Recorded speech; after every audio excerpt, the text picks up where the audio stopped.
This is a Power 98.7 podcast. Now we're talking. Subscribe to Power 98.7 podcasts in iTunes or wherever you get your podcasts. There's more on power987.co.za. Simphiwe Madonsela, the author of How I Aced Matric, and we review a young industrial engineer who turned author as we look into her recently published book, How I Aced Matric, making distinctions fashionable, hailing from the streets of Kamachekeza in Mpumalanga. The book narrates the approaches and 5 habits of Simphiwe, and that Simphiwe adopted in order to get 5 distinctions. My goodness me, that's more than mine in Matric. And as we head into the preliminary exams and final exams of the class of 2019, we speak to this wonderful author, and we ask Simphiwe to share some information on what these learners can do to obtain excellent results. But more importantly, we want you to go and buy the book. So I'm going to ask Simphiwe not to reveal all the secrets, because I want you to buy the book and support Simphiwe. Simphiwe, good morning. Thank you for joining us. Thank you for staying awake. Morning, Tabo. How are you? I'm free. Thanks for asking. How are you? I'm okay. Good. Thank you for having me. No, thank you for joining us. We are excited about this. It comes at the right time. School is about to end for a lot of South African pupils right now. They'll be going into their preliminary exams. They'll be faced with their final exams. They've got about 2 weeks or so of just proper classroom time. Then it's going to be all over, Simphiwe. But the book I'm interested in is How I Aced Matric. Why did you write this book? Was it just gloating? Were you boasting to the rest of South Africa that you got 5 distinctions? I think given the amount of work that I put into my work, I have the right to boast. Touche, But I think yes. mostly it's about, okay, I've got teachers in my life currently. So with the decrease in pass mark, when I engage with them, I realize the frustrations that they have with regards to the caliber of learners that they have recently. So some learners don't really know how to become excellent. I got an opportunity to have my uncles that studied right before my eyes and got distinction. So I felt like if you don't know how to do it, most A students never share. They just said, I worked hard. Yes. This really unpacks what the hard work really is. Yes. And I mean, I would assume in that hard work you have study methods, and I would also assume that in study methods you have different study methods that work differently for different individuals. Thabo, the way he studies would be different to the way Peter studies. Yes. Yeah, but there would be some commonalities, right, in your methods that all of us can use and all of us can see proper results. Yes, it definitely is. And you followed these methods when you were in Matric? Yes, I followed these methods. For example, in the book, I talk about how to practice a 3-hour sit-in exam. So you don't need to be surprised when you go into the exam for the very first time. Yeah. So during the course of the year, it is your responsibility to say, okay, let me relive the situation that will be in the prelim or in the final exam. So you become very disciplined about it and you create your own exam scenario. So you sit in for 3 hours and you practice that paper. If you don't finish, then you know you either did not study enough, then you would know that, okay, you need to go back and study. If you didn't finish because you're writing slow, then you need to work on your writing skills in terms of writing fast. If you have distractors like cell phones and music and other things that you will not be needing in the exams, then you need to start working around getting an environment that is really conducive for you to study. You start by saying that question the friendships you have and check if you benefit anything from them. What do you have in common? Which group of friends do you spend most of your time with? This, unfortunately, is a reflection of where you are and where you are most likely to end up. birds of the same feather flock together. And you're saying choose friends intentionally and do not be apologetic about it. I had no friends. I had conversations with people I preferred, and I used to think a lot on how to be better than I was yesterday. This I find extremely important because peer pressure is a massive phenomenon. It's a serious dynamic in high school, particularly in Matric. Is this also one of the factors that may determine whether you get a distinction or not? Yes, because there are questions that I ask about the friends that you hang out with. So what would happen is that you would find friends that you spend time with after school. When they get home, they would study and you would be tired and you would sleep, and you'd assume that you guys are doing the same thing and they would pass and you wouldn't. There are friends that would come with stories from social media that they engaged in the previous night, and in class they'll be constantly disturbing you by wanting to tell you what had happened. There are times where, because you are so keen into knowing what's happening, you're never in the moment in class. Physically you are there, but mentally you are processing other things that are not part of the content that is being taught. What I also narrate is when you're in the moment, you are most likely to be on the same pace as the teacher. So whatever information goes through the teacher's mouth is most likely to go through your ears. But if you're not there in the moment, the teacher will share things that you will never get to hear, not because you are dull, but because you are not in the present moment mentally in class.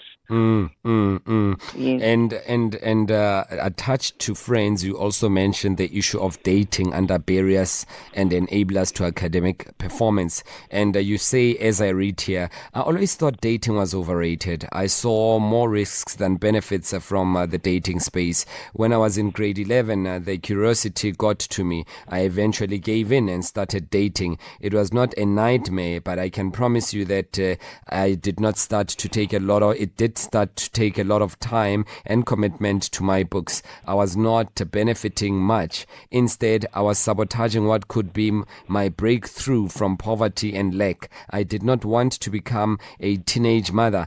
Ask your peers, they will tell you. I valued being a virgin such that I was willing to let go of anybody and thought being a virgin was stupid. I dated about 2 guys in the same year. The second guy resembled whom I wanted. I was with him because I strongly believed he was good for me, and we're still together today, 10 years later. Very interesting story. So, I mean, also dating could be dangerous and it could delay your academic progress. This is one of really the biggest barriers. You find that some learners go as far as dating teachers, or they would date a person in the same class. So if the couple is on different intellectual level, it affects some of the topics that are in the book. You are not as free as you should be. If you need to be asking questions, you're constantly thinking about how does he perceive me? You are afraid of making mistakes. So because of the perception you want him to have of you, then you start living in a shell because you want to appear a certain way. If you're dating teachers, also it draws a lot of attention to you that you really do not need at that stage in your life. With social media, you get to, have sleepless nights where you are busy on social media or on WhatsApp or whatever platforms that you use to communicate. You spend more time on those mediums than with your books. So the person on the other end is the one that is really keeping you from what you should be doing.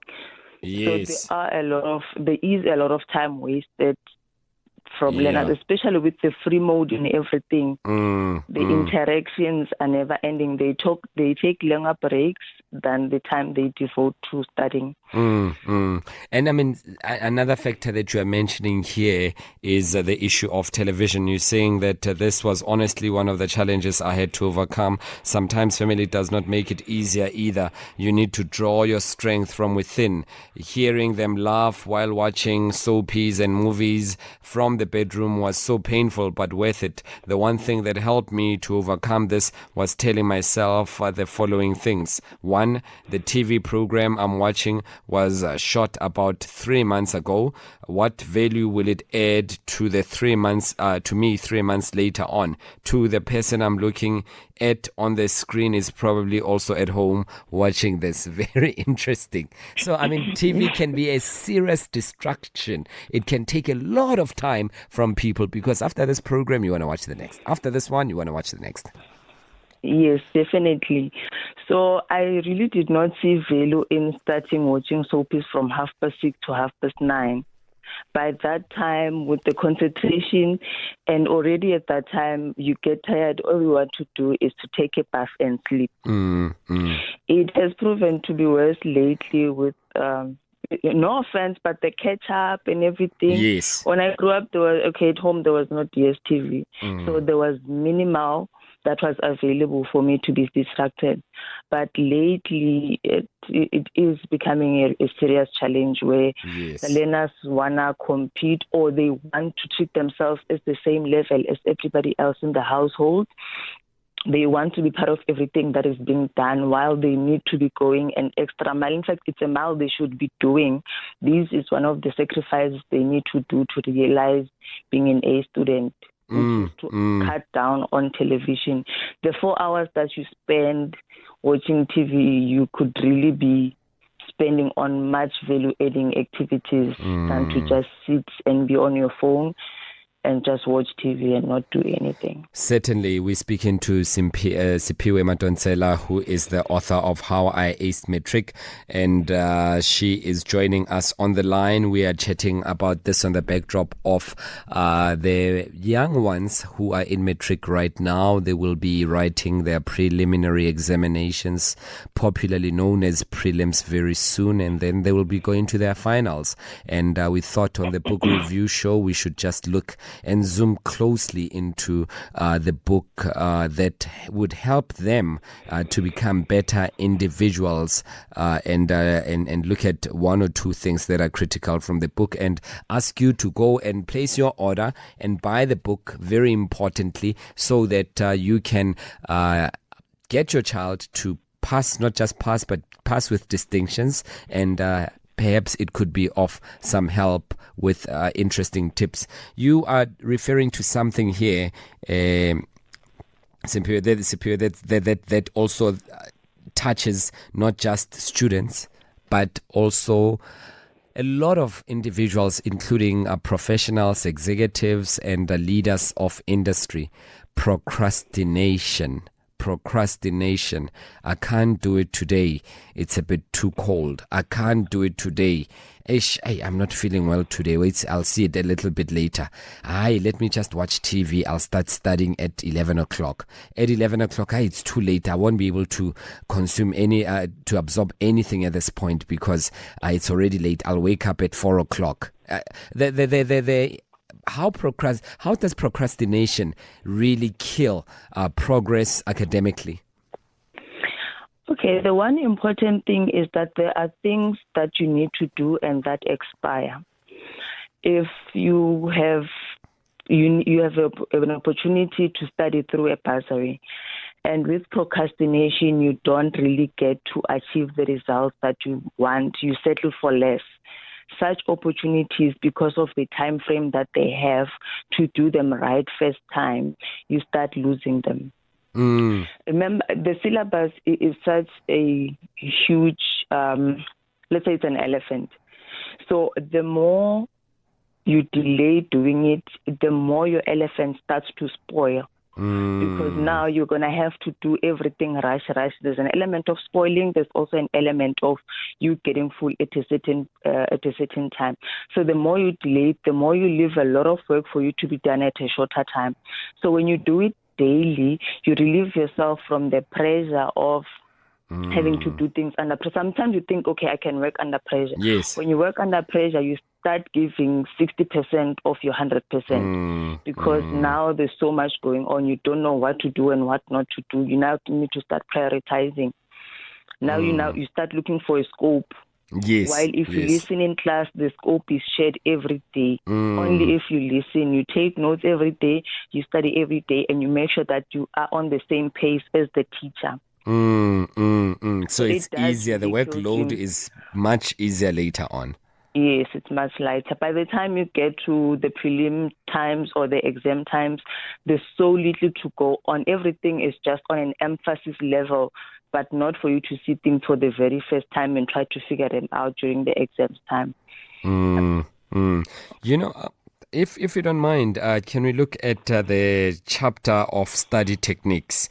And without giving out much, but I'd love for us to look into this issue of study techniques and one or two techniques that you would recommend for those who are listening at this present moment. The first one is the one that I highlighted of the 3-hour sitting exam. You must not experience this for the first time when it happens.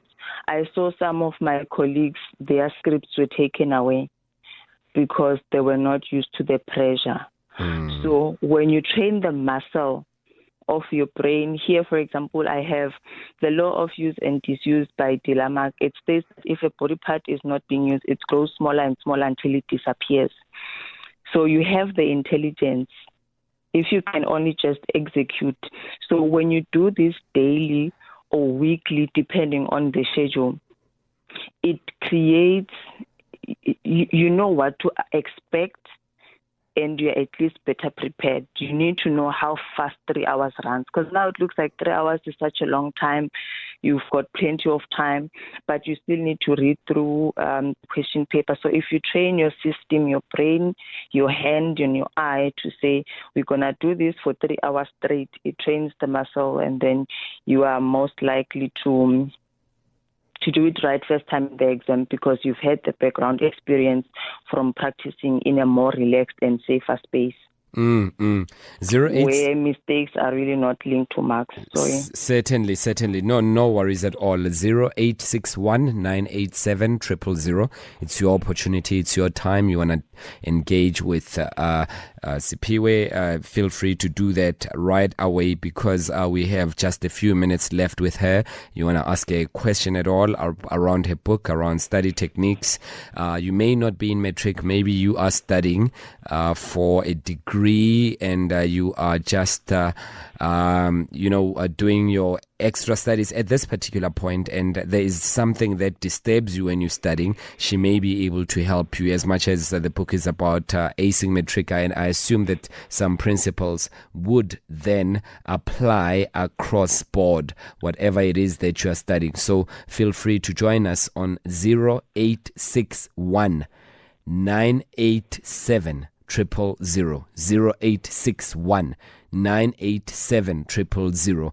I'm sure you know of someone who is in Matric, or you yourself are in Matric, or you are studying, and these tips could help you somehow, and you want to engage with us. That number is still 0861 987 000. Sipiwe, before we even say goodbye, let's look at the classroom daily habits, and we've touched on the deliberate creator. And I wanted you to give us just an overview of this chapter of the deliberate creator. Why do you find it fascinating? What was going in your mind for this particular one? Okay, so in terms of the deliberate creator, the distance between what you want and how to get there is for you to take action. So it really talks about the daily actions or activities that you need to engage yourself in on a daily basis. It can either be at school or at home. So, for example, I have a habit of asking questions. There are sometimes in a class it gets very intimidating, where you don't understand, you think you want to ask, but because you think this question is stupid, you end up not asking. So nobody's going to ask that question for you. It's your responsibility. When the teacher is asking a question, it's your responsibility to prepare an answer. What if that question came in a test? Who were you going to consult? Were you going to wait for an A student to answer for you or on your behalf?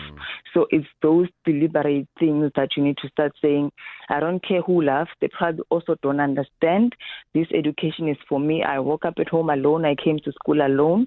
So I'm going to treat my education as my own, not as a collective in class. Even if they scream, yes, we understand, but if you know deep down you don't understand, you really need to say, I don't understand, explain. But you can only pick up that you don't understand if you are in the moment in class, if you are really listening. You don't even know you understand or you don't understand because you are not in the moment in class. Lastly, Spiwe, what are some of the key things to look out for? I'm sure there's a young man, a young woman listening to us right now. They are unable to call and they are saying, I've been studying, but some methods are not working for me. I'm keen. I want to get that A, and studying on its own is not enough. And I want to get that particular, what do I do? And we've given out quite a lot at this present moment.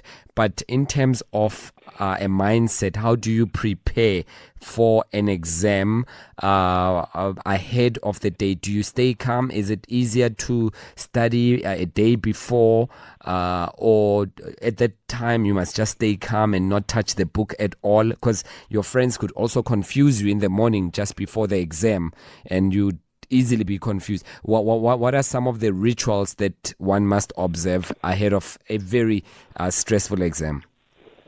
For me, the day before approach didn't work, so the night before would be my last or my cutoff time to study.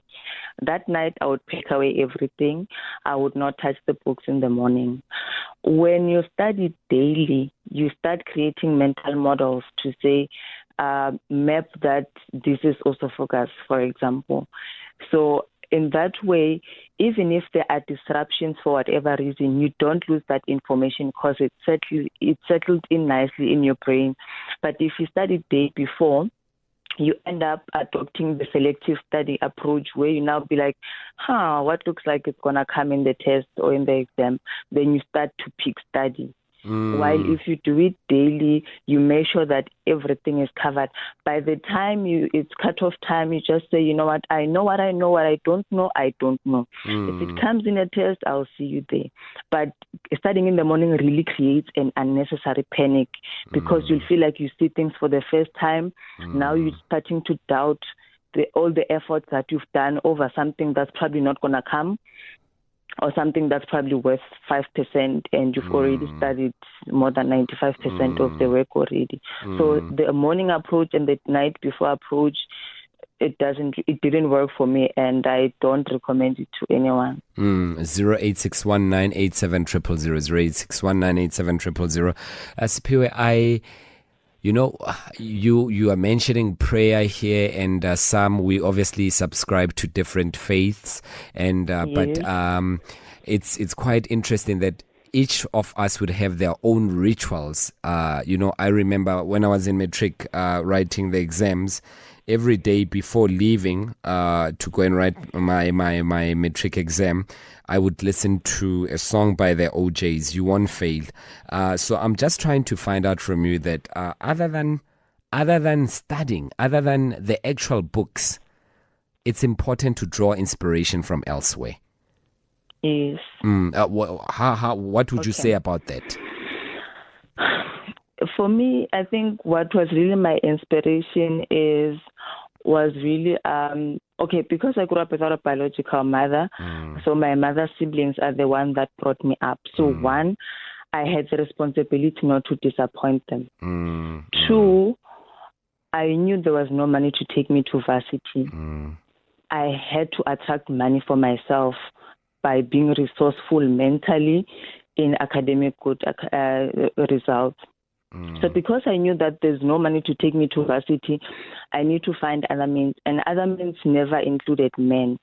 It really included how do I attract money that does not come from my family to get to school. And there was no gap year, there was nothing. So that alone was enough for me to wake up every day and say, I'm going to give it my all and I'm going to make sure that I get the best results that they're either going to be proud of or that will attract money for me to go to university.